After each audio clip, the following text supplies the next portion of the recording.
2's coming up.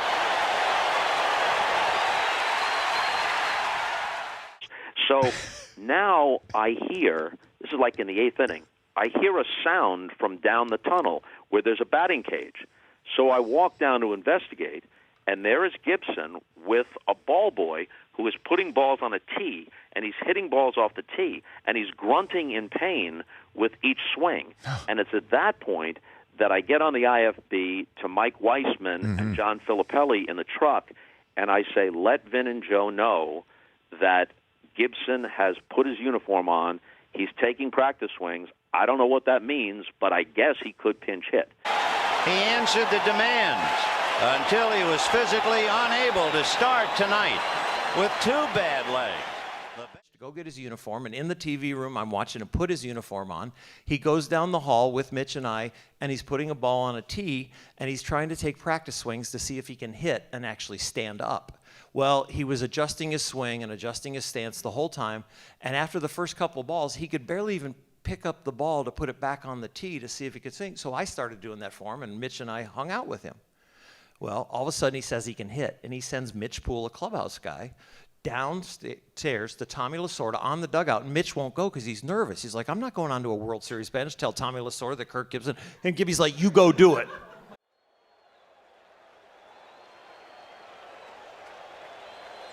No balls, 2 strikes, 2 out. Little nubber, foul. And it had to be an effort to run that far. Gibson was so banged up, he was not introduced. He did not come out onto the field before the game. You can really see the limp. He's not driving that ball. It was by him. Let's see, he almost has to talk to his legs and say, hey, let's go, we got to get out of here. It's one thing to favor one leg, but you can't favor 2. No way, and that's what he's trying to do. He really is. 0-2 to Gibson.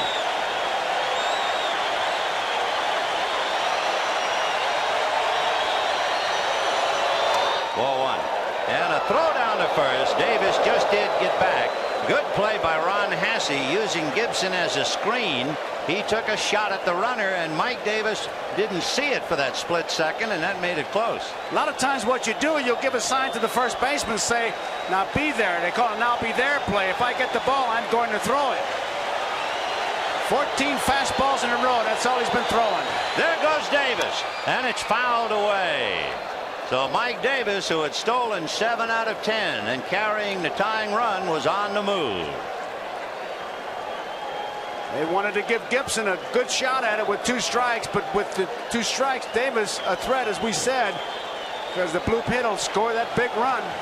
Gibson shaking his left leg, making it quiver like a horse trying to get rid of a troublesome fly.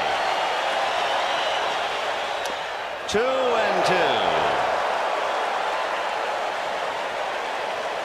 Mike Scioscia can only sit now and sweat it out. He led off the inning and popped up. Tony La Russa is 1 out away from win number 1. Here's the big pitch. He's got to make it happen on this one. 2 balls and 2 strikes with 2 out.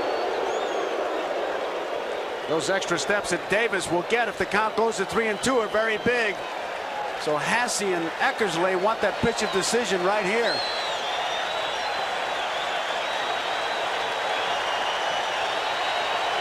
There he goes, way outside. He's stolen it. Hasse started to throw and kind of bumped Gibson, but it was way too late. Davis was way down there, almost as if he could have walked in. Not a bad pitch to handle for Hasse outside. Now watch when he starts to throw. Look at Gibson. And Harvey says, no, he had the base stolen. So Mike Davis, the tying run, is at second base with 2 out. Now the Dodgers don't need the muscle of Gibson as much as a base hit. And on deck is the leadoff man, Steve Sachs. 3-2. The count goes to 3-2. And in the report from Mel Didier, our scout, normally we read this, but Mel Didier and Jerry Stevenson delivered it in person because it's the World Series. He said, partner, as sure as I'm breathing, if you are a left-handed hitter and you get to a 3-2 count, you're going to get a backdoor slider from Eckersley. High fly ball into right field. She is gone.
In a year that has been so improbable, the impossible has happened.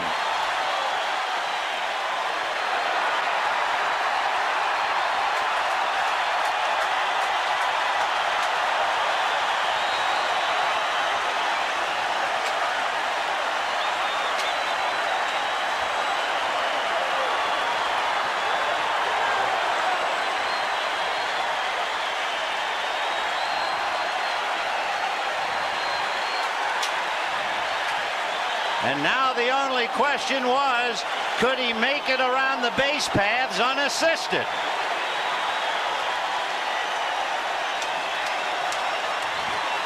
I'll tell you, there are those who say that it's what happens after the base on balls, but it's the base on balls that makes it so bad. A home run would have tied it, but the walk gives him the win. And Eckersley, who doesn't walk that many, really gets burned here. Watch Lasorda.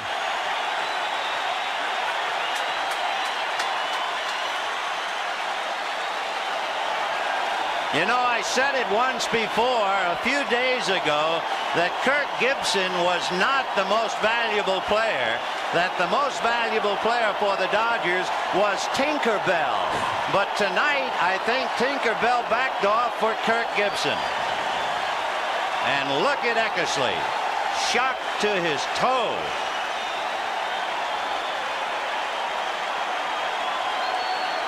They are going wild at Dodger Stadium. No one wants to leave.